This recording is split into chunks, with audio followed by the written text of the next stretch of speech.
There comes a moment in every woman's life when she grows tired of chasing what was never meant to be caught. A moment of quiet clarity when she asks herself, what if true seduction doesn't lie in what I do but in what I stop doing? This video is for you, the woman who no longer wants to convince or conquer, the woman who is ready to stop forcing connections and start summoning desire simply by being, to stop being the one who insists and become the one who provokes from within. Because real attraction is never begged for. It's not loud. It doesn't plead. It's summoned through calm, through presence, through the quiet power of a woman who knows who she is and understands the energy she brings into every room. Stoicism, often misunderstood as cold or detached, holds one of the most potent secrets of feminine magnetism. Self-control as the highest form of power. As Seneca once said, mastering yourself is the greatest power of all. And when that mastery becomes an emotional language, a calm gaze, a few intentional words, something begins to shift. Your presence starts to speak before you ever say a thing. Carl Jung once wrote in Man and His Symbols that the male psyche is instinctively drawn to the feminine archetype, mystery, intuition, emotional depth. In other words, when a woman embodies pure presence, she becomes a symbol, and symbols aren't explained, they're felt. Men don't fall in love with the body alone. They fall in love with what they feel when a woman looks at them as if she sees something no one else can, and that can be faked. It comes from your inner stillness, your intention, and the silent emotional game you've refined over time. That's why today, we're not talking about flirtation or scripted lines. We're talking about something deeper. The art of provoking desire without ever chasing it, of touching a man's ego without flattering it, of being a gentle challenge that lingers in his mind long after you're gone. Because most women try to impress, but the ones who truly leave an impact, they speak little, but they speak with intention. There is a world of difference between a woman who reacts and one who chooses how to respond. That difference is invisible to the eye, but unmistakable to the senses. And men, especially emotionally powerful men, they notice it immediately. Stoicism teaches us you can't control what happens around you, but you can always control how you interpret it, how you feel it, and how you respond. That is the foundation of feminine emotional power. It's not about suppressing emotion. It's about refining it, channeling it, turning it into a calm, captivating force. Epictetus said it best. It's not what happens to you, but how you react to it that matters. And in the quiet dance of attraction, that might be the most powerful truth of all. Imagine you're on a date. He says something ambiguous, a comment that could offend, confuse, or provoke you. A reactive woman explains. She defends herself, over-explains, or tries to prove a point. But the stoic woman, she pauses. She stays silent for a moment, looks at him not with judgment, but with calm curiosity, and offers a subtle, ambiguous smile. Then, with unshaken composure, she replies briefly, not to prove anything, but to show, with graceful restraint, that she hasn't moved an inch from her center. That pause is worth more than 1,000 words. It's the signal, silent but unmistakable, that she is not at the mercy of his words, his tone, or the moment. She doesn't surrender to the situation. She owns it. And that mastery of self, of emotion, of presence can be felt even in silence. Marcus Aurelius wrote in Meditations, "You have power over your mind, not outside events. Realize this, and you will find strength." In seduction, that strength becomes magnetic, irresistible. It's not loud. It doesn't beg. It doesn't argue. It's simply island. The stoic woman doesn't get shaken. She doesn't compete. She doesn't chase. She knows when to speak. And more importantly, when to let silence do the work. Because sometimes desire is born not from what's said, but from what's left unsaid. Believe it or not, silence, when chosen with intention, is one of the most powerful tools in attraction. Most people rush to fill every space with words, but the Stoic woman observes. She lets things breathe, and when she finally speaks, her words carry weight, direction, intention, because she knows not everything's won by explaining. Some things are won by waiting. Carl Jung understood this in the realm of deep psychology. In Symbols of Transformation, he explained how the male unconscious is drawn, not to what is handed to him, but to what remains mysterious, to what arouses him, but doesn't give itself away, to what awakens something in him, but refuses to be immediately possessed. And that is the art of a woman who doesn't chase, but who evokes.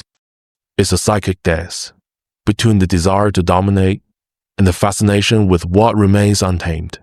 A woman who masters her emotions is not cold. She is dangerous, not because she shouts her power, but because she suggests it quietly, calmly, unapologetically.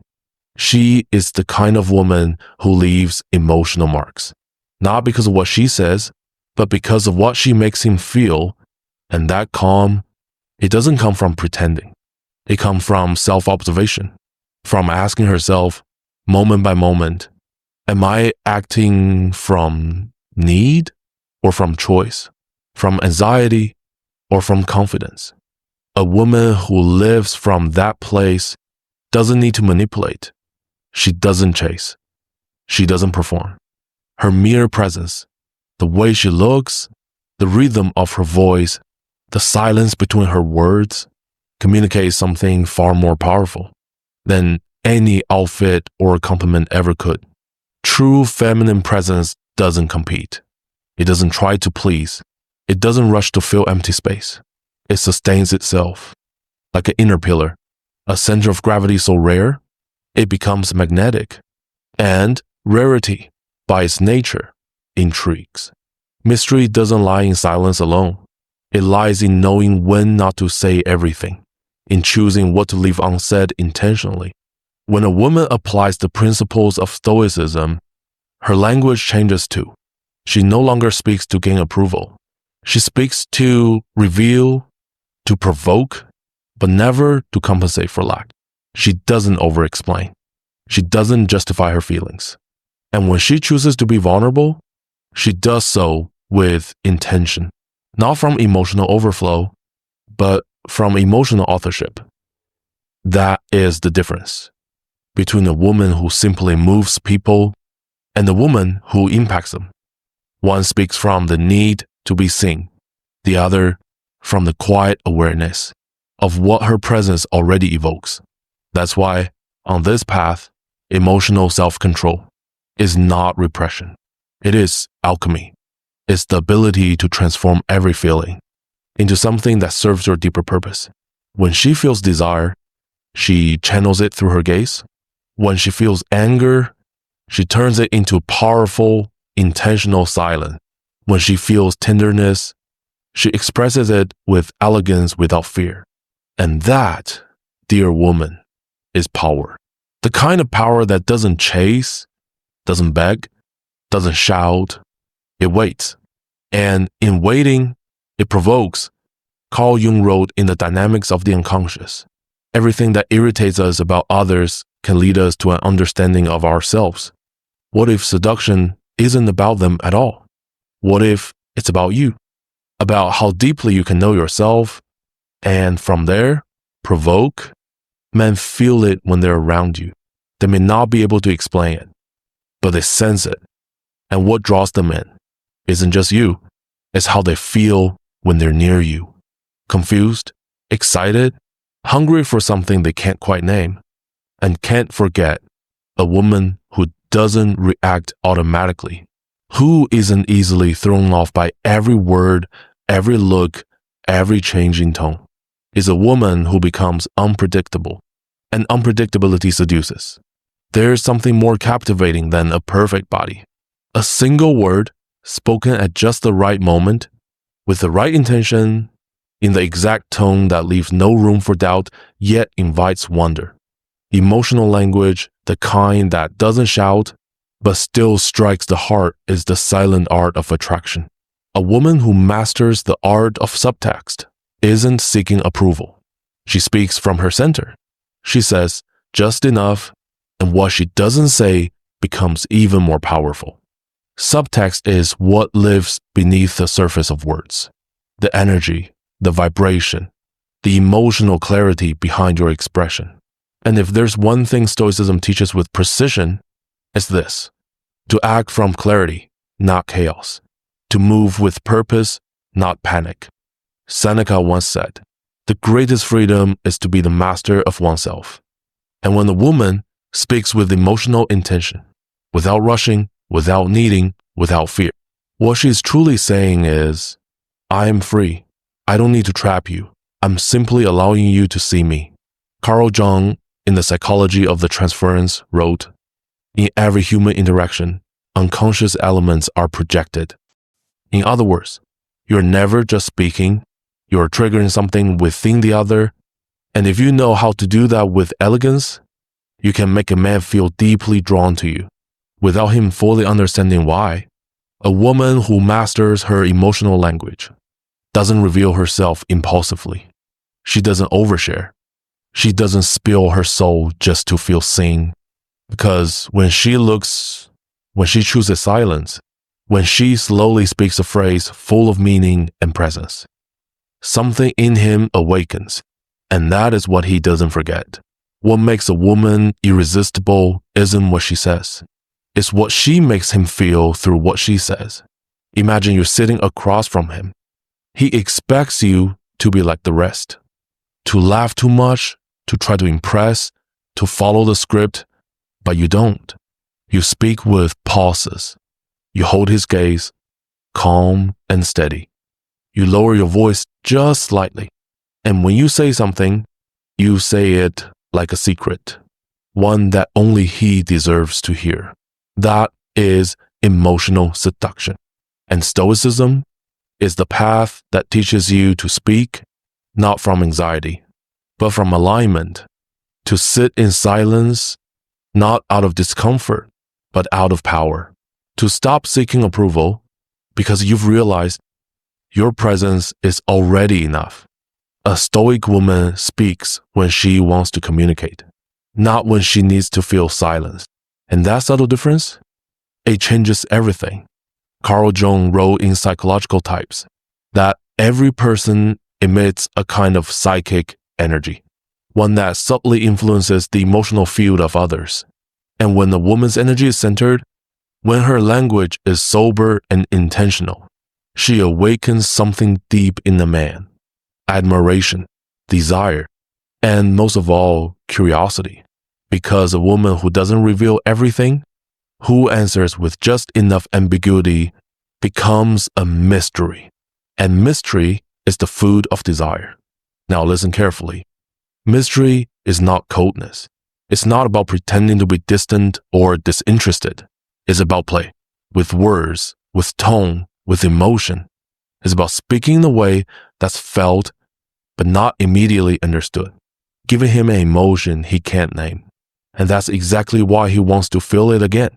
Emotional language is made of three key elements: a soft, confident, and slow tone, a steady gaze with just a touch of ambiguity, and above all, intention not to please, but to awaken something within him. When you speak to a man, don't explain everything. Don't hand him maps. Give him signs. Speak in phrases that carry emotional weight, that leave doors open, because what is fully given is no longer desired. Be like a poem, one that cannot be understood all at once, but is felt from the very first line. A single sentence, spoken in a low voice, after a pause, can leave more impact than an entire speech, especially when it's loaded with subtext. Instead of saying, "I really like you," look at him and say, "There's something about you I find hard to ignore." You don't flatter him. You stir him. You open a quiet question in his mind, and that question becomes irresistible. Most women try to earn affection by doing more, talking more, showing more, giving more. But true seduction lies in doing less, with more intention. As Marcus Aurelius wrote in Meditations, the quality of your thoughts determines the quality of your life. The same applies to your words. The emotional quality of your phrases determines the kind of man you attract. Speak as if each word carries a carefully chosen emotion, not to convince him, but to make him feel something he can't explain. And if there's one thing men never forget, it's how they felt with you, not because of what you did, but because of what you provoked with your language, your energy, your gaze. A woman who masters emotional language never needs to ask, "Do you like me?" She already knows, and she confirms it, not with declarations, but with silence, with short, suggestive phrases, with long pauses where desire quietly builds itself in the space between words. And if the moment feels right, she may let slip a softly spoken line, laced with double-edged emotional intent, something like, "I don't know what it is about you, but my body does." No explanation needed. The image lingers, and so does the emotion. Carl Jung wrote in The Ego and the Unconscious that the most powerful experiences are rarely understood in the moment. They work from within, transforming us subtly over time. And that's exactly what happens. When a woman speaks from her emotional center, she doesn't explain, she doesn't clarify, she simply remains a vibration within him. Because real power isn't in saying everything, it's in knowing when to speak, how to speak, and above all, when not to say anything at all. That is the alchemy of subtext. That is the elegance of emotional mastery. And that, dear woman, is the essence of someone truly unforgettable. There are phrases that are not just words. They are emotional triggers. They open quiet doors into the male unconscious. And when these phrases are spoken from the lips of an emotionally aware woman, a woman of self-control and subtle intention, they can leave a mark in a man's emotional memory that never fades. These phrases are not said to impress. They are not said to get a reaction. They are offered gently, like a stone tossed into a still lake, with the knowing that the ripples will reach the depths, even if not immediately. The first phrase, "There's something about you that throws me off center. I don't even know what it island." On the surface, it sounds like a soft confession, but in truth, it's full of power. You're telling him he has an effect on you, one even you can't fully understand, and that makes him feel magnetic. Why? Because in the male unconscious, there is a deep desire to feel special, to be the only one capable of shaking the calm foundation of a woman who is otherwise grounded and serene. This phrase creates emotional ambiguity. It's not a declaration of love. It's not even a direct compliment. It's an open mystery, but it must be delivered carefully, slowly, softly, like a thought that escapes unintentionally, after a shared silence, after a long-held gaze, in a moment charged with unspoken connection. You don't send this in a text. You don't say it early in a relationship. You say it when the current is already flowing between you, when he knows something is happening, but still isn't sure what. Carl Jung reminded us in The Ego and the Unconscious that every meaningful encounter is built on projection. And that's what this phrase does. It projects subtle power onto him. It gives him just enough, without giving everything, and the sensation of not having full control, that is addictive. The second phrase, "You have a way of distracting me, and you don't even realize it." This phrase is playful. It's not flattery. It's not surrender. It shows him his influence, but without giving him total control. It tells him, yes, you stir something in me, but no, you're not fully aware of it yet.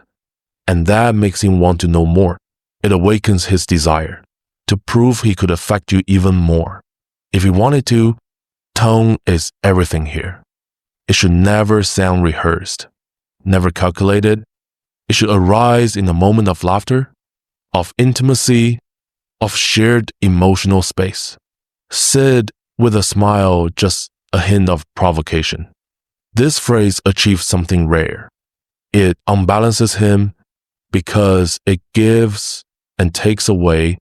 At the same time, in Symbols of Transformation, Jung wrote, "What does not become conscious appears as fate."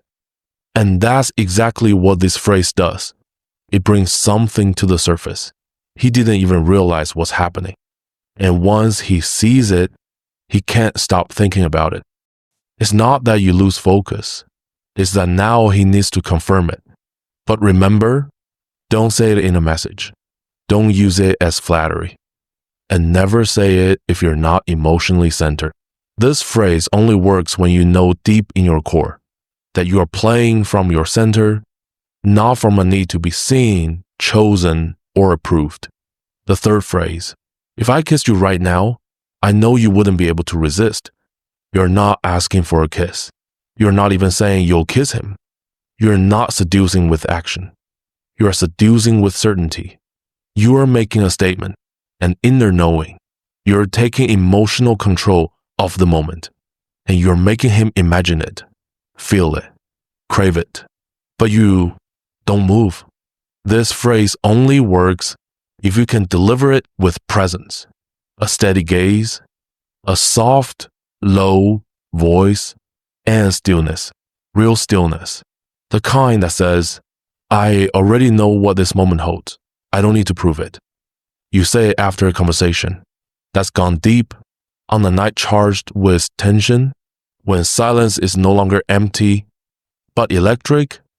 Don't say it unless you can hold the silence that comes after, because that silence is what gives it power.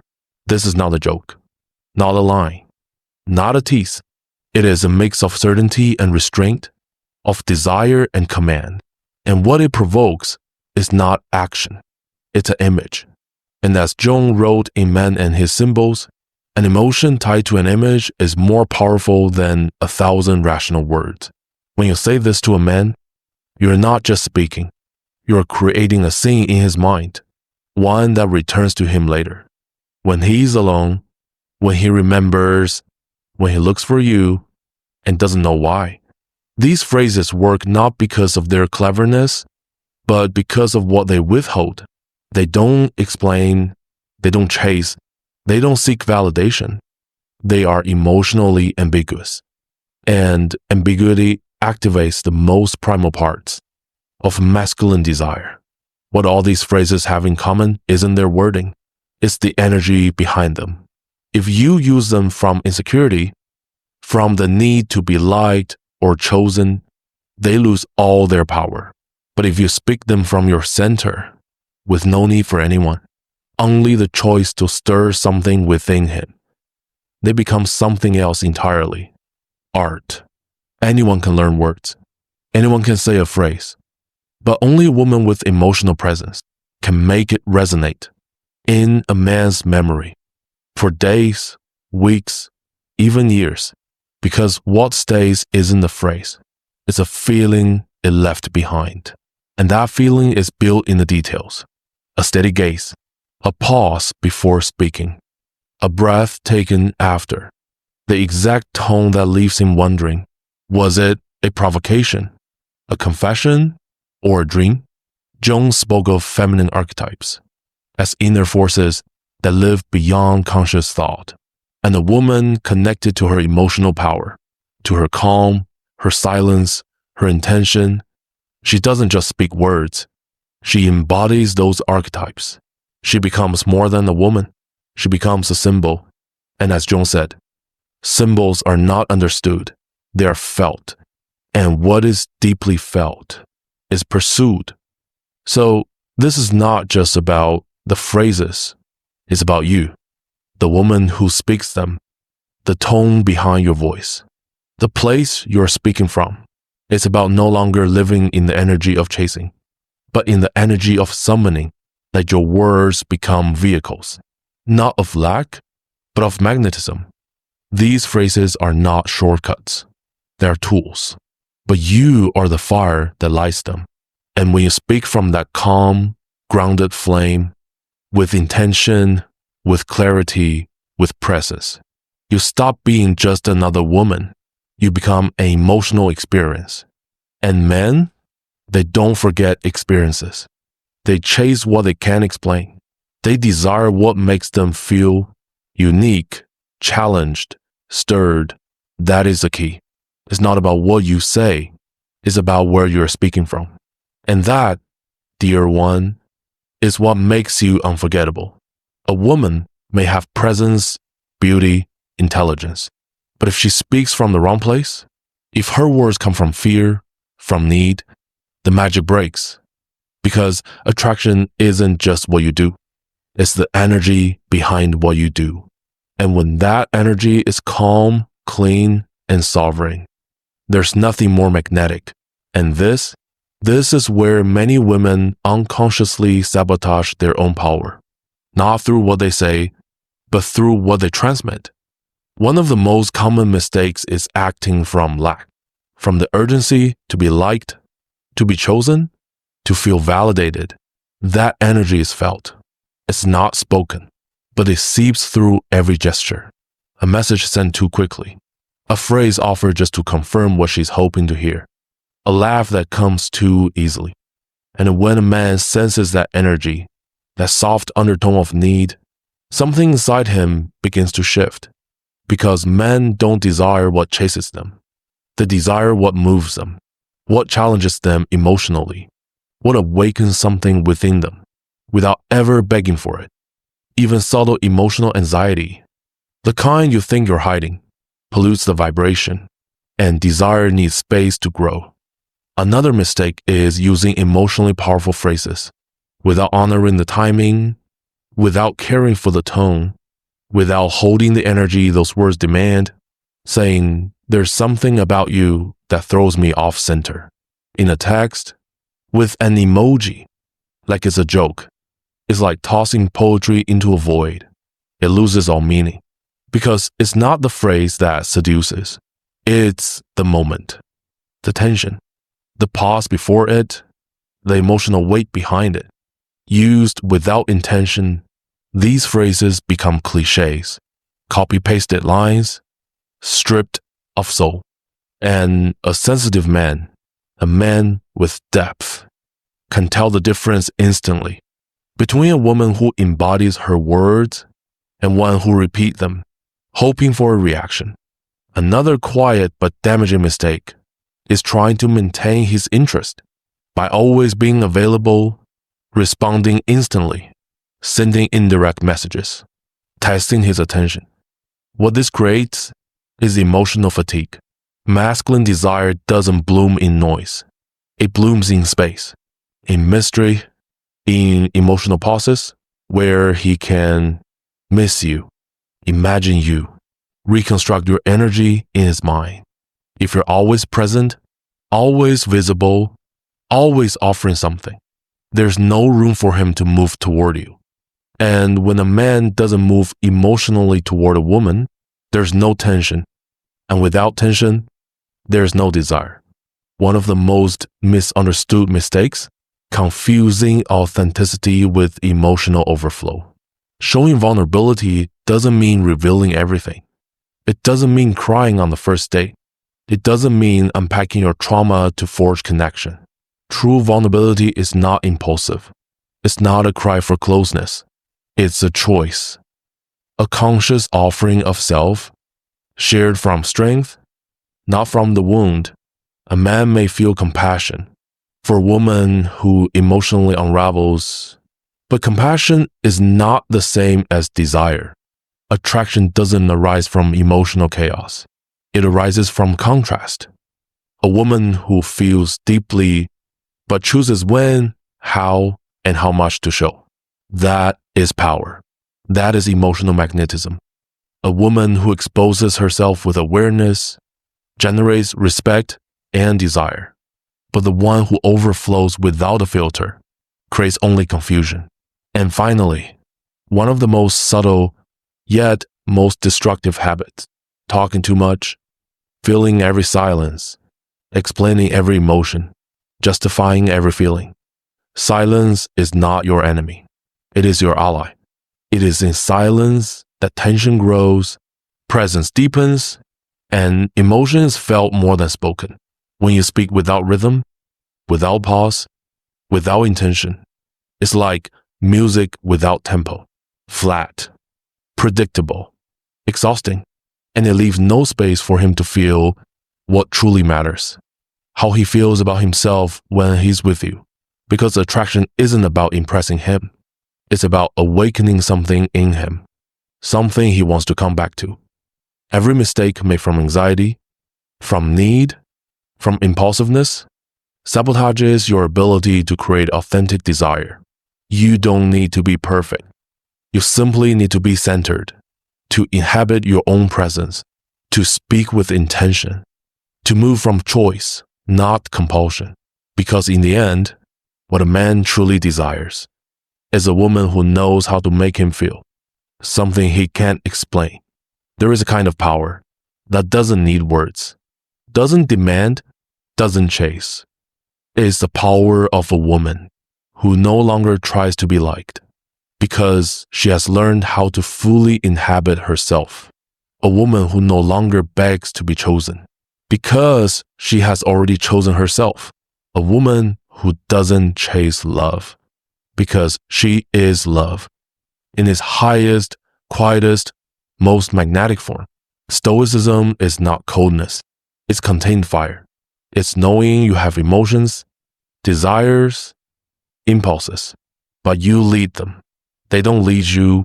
As Marcus Aurelius wrote, perfect tranquility consists in the good ordering of the mind, in your own inner kingdom. And when a woman orders her inner world, when she becomes queen of her inner kingdom, the outer world begins to respond. In kind, she is no longer the one who chases. She is the one who inspires movement in others. Carl Jung wrote in The Dynamics of the Unconscious that the process of individuation, the journey of becoming who you truly are, requires the integration of shadows, emotions, and the impulses, not their denial. A woman who masters her emotional game does not do so by wearing a mask. She does it through integration. She doesn't reject her desire. She channels it into a gaze. She doesn't suppress her emotion. She transforms it into a pause. She doesn't act from fear. She acts from her center. A woman like that doesn't need strategies. She is the strategy. Her very presence is the unspoken invitation. The way she speaks little but always with purpose. The way she remains silent yet never disappears. The way her emotional language is built not on volume, but on subtext, pause, and inner rhythm. It creates a magnetic field, one that cannot be explained, only felt. And that is the deepest secret of true attraction. It's not what you show. It's what you make someone feel. Men don't fall in love with a woman because she tries. They fall because when they're with her, they feel something new about themselves. More alive, more present, more desirous, more drawn to discover what lies beneath her calm. So the next time you wonder, what should I say? How should I act? What's the right strategy? Remember this, there are no magic phrases. If there is no magical woman behind them, and the magical woman, she is not born by accident. She is born from inner work, from the daily decision not to react, not to dramatize, not to chase what doesn't align with her worth. She knows that what is truly meant for her will come to her because her energy calls it, not through begging, but through quiet sovereignty. She has cultivated a presence so strong, so refined, so deeply authentic that only what is real, what is worthy, what is grounded in truth, has the courage to stay. True seduction is not theatrical. It is stoic. It is emotionally intelligent. It is quiet. It is intentional. And most of all, it is selective. It is not the woman who impresses with intensity. It is the one who leaves a mark through her calm, not the one who dazzles, but the one who transforms, not the one who begs to be pursued, but the one whose presence leaves behind a question. No one can stop trying to answer. And if this message stirs something inside you, if it reminded you of a power that was never lost, only waiting to be remembered, then subscribe. Because what comes next goes even deeper.